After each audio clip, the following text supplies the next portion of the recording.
everyone, welcome to Fresa Technologies YouTube channel.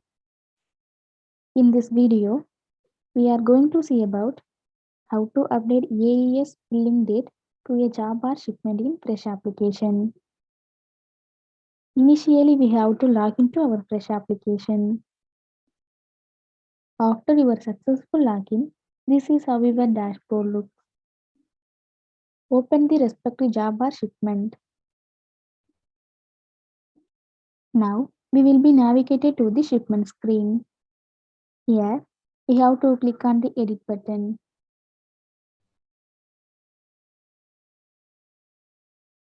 In the Edit Shipment Info page, we can see the AES filing date column. There, we have to provide the date.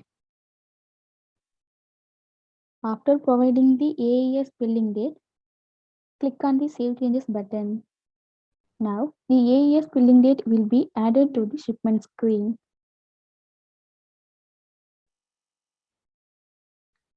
This is how to update AES billing date to a job or shipment in Fresh application. Thanks for watching.